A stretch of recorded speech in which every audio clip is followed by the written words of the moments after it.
युवकांच्या हृदयातील दमदार तू, नेता मना मनाचा तडफदार तू, गरिबांच्या मदतीला येणारा तू, समाजात रात्र दिवस झटणारा तू।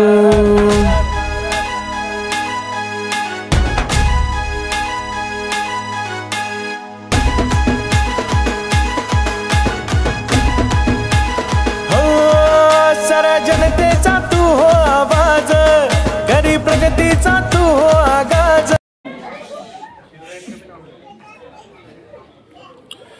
परदेशी साहेब, आपण आता सध्या प्रभाग क्रमांक 8 मध्ये आहात, काय सांगाल इथल्या विकासाबद्दल? सर्वप्रथम तुमचं हार्दिक अभिनंदन। तुम्ही प्रत्येक वार्डात पोहोचतायत, जुन्नर शहराच्या समस्या जनतेसमोर मांडत आहात, त्याबद्दल तुमचं हार्दिक अभिनंदन। छत्रपती शिवरायांच्या जन्माने पावन झालेल्या जुन्नर शहरात या ऐतिहासिक वस्तूमध्ये पहिली वेळ अशी आली आहे का आमच्या पापा शेटनी आयुष्यभर पक्षासाठी त्याग केलेला आहे, त्याचा कुठंतरी त्यांना आज फळ भेटत आहे। जनतेने बी थोडा विचार करावा आणि सर्व विचार करून हा मनुष्य, हा उमेदवार कसा आहे, कोणाच्याही गरिबांच्या कोणाच्याही अडचणीच्या काळात तो स्वतः मदतीला तर धावतोच, कधी कोणाचा विचार न करता त्यांना फुल नाही फुलाची पाकळीची मदत करतो। प्रत्येक ठिकाणी जिथे बी स्पर्धा वगैरे भरतात, आज देशाचं भविष्य जे आपलं घडतं ते युवक पिढीमुळे घडतं। जे प्लेयर लोक तयार होतात त्यांच्यासाठी कुठलाही मैदान असो ते बक्षीस समारंभाला बक्षीस द्यायला तयारच असतात। सर्वप्रथम मी जनतेला हाच मागणी करतो का चांगल्या उमेदवारांना निवडून द्या। आज आमचे जे नगराध्यक्षाचे उमेदवार आहेत ती खूप क्वालिफाईड आहे, त्या हिशोबाने त्यांच्याकडे एक नवीन विजन आहे जुन्नर शहरासाठी देण्यासाठी। आणि परदेशपुऱ्यात एक ज्या समस्या आहेत त्यांनी ते तुमच्याकडे ते उमेदवार म्हणून मांडतीलच। आणि चतुर मॅडम हे आमच्या सिनियर आहेत आणि त्या नगरपालिकेत काम करत आहेत।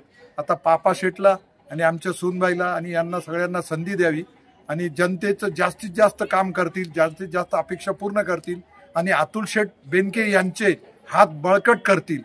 आणि महाराष्ट्राचं नेतृत्व आपल्याकडे अजितदादा पवार यांच्या हस्ते, पुणे जिल्ह्याचे कायमस्वरूपी पालकमंत्री आणि पुणे जिल्ह्यात महाराष्ट्रातला सगळ्यात जास्त निधी टाकणारा माणूस म्हणजे अजितदादा पवार।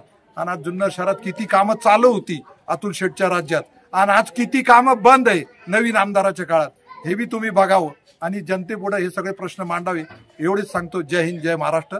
जनतेने फक्त घड्याळाचं मतदान करावं आणि या लोकांना निवडून द्यावं। धन्यवाद। पापा शेठ, आपण पण आहात, आपण प्रभाग क्रमांक 8 मधून राष्ट्रवादी पक्षाकडून उमेदवारीही मिळवलेली आहे, काय सांगाल, काय विजन घेऊन चाललेले आहेत आपण जनतेसमोर? सर्वप्रथम जय शिवराय।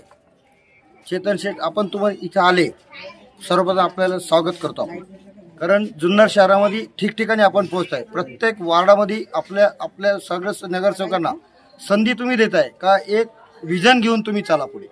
जुन्नर हे शहर स्वच्छ व्हायला पाहिजे। जुन्नरमध्ये ज्या समस्या आहे, सर्वप्रथम पाण्याची समस्या खूप आहे, स्वच्छ पाणी येत नाही, त्यासाठी सर्वप्रथम आम्ही सगळेजण, आम्ही राष्ट्रवादीचे जे कार्यकर्ते आहे किंवा पदाधिकारी आहे किंवा आता निवडून जाणारे जे नगरसेवक आहेत किंवा नगराध्यक्ष आहे, सर्वप्रथम पाण्याचा प्रश्न सोडवल्याशिवाय आम्ही गप्प बसणार नाही, कारण समस्या स्वच्छ पाण्याची आहे। स्वच्छ जुन्नर शहर जवळजवळ पूर्ण झालेलं आहे, परंतु राहिलेलं काय कचऱ्याचं निवारण होत नाही व्यवस्थित, ते निवारण करण्यासाठी जे काही लागल तो निधी आपण पालकमंत्री अजितदादा पवार आणि अतुल शेठ यांच्या मध्यस्थीने तिथून आणू आणि जे काही समस्या ते सोडू, एवढंच बोलतो आणि थांबतो। वैष्णवीताई, आपण पण आहात इथं, काय सांगाल मागचा अनुभव आणि आता पुढे काय करणार? सर्वप्रथम ग्रामदैवत सिद्धिविनायक यांच्या कृपा आशीर्वादाने आणि छत्रपती शिवाजी महाराजांना मानाचा मुद्रा, महाराणा प्रताप साहेबांना वंदन।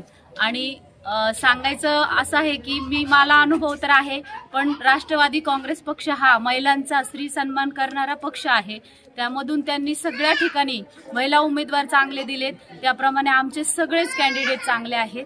आणि या 8 नंबर प्रभागामधून नगराध्यक्ष स्नेहलताई, पापा शेठ आणि मी वैष्णवी चतुर, अशा आम्ही 3 पण उमेदवार आहेत। तुम्ही सर्वांनी आम्हाला काम करण्याची संधी द्यावी आणि निश्चितच आम्ही या प्रभागातल्या ज्या समस्या आहेत फक्त एक कॉल, प्रॉब्लेम सॉल्व असं करणार आणि जुन्नर शहर स्वच्छ, सुंदर, हरित करण्याचा आमचा मानस आहे आणि जितका जास्तीत जास्त निधी अतुल शेठच्या माध्यमातून आणता येईल तितका निधी आम्ही सर्वजण आणण्याचा आणि शहराचा विकास करण्याचा जास्तीत जास्त प्रयत्न करतो. धन्यवाद ताई. काल आपण सांगितलं होतं की एकच ध्यास जुन्नरचाच विकास. आज परदेशपुरात आहात, काय सांगणार दुसरा मुद्दा?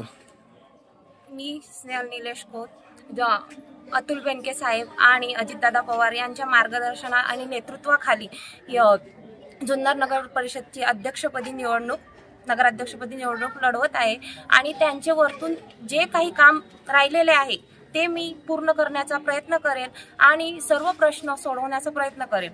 आणि माझे सासरे यांच्या नेतृत्वाखाली आणि तसंच काही प्रश्न असतील यांनी सांगितलं तसं फक्त एकच कॉल आणि तुमचे प्रश्न सॉल्व. आणि एकच आहे आमचं की जुन्नर शहर हे पूर्णपणे भ्रष्टाचार मुक्त व्हायला हवं. धन्यवाद ताई.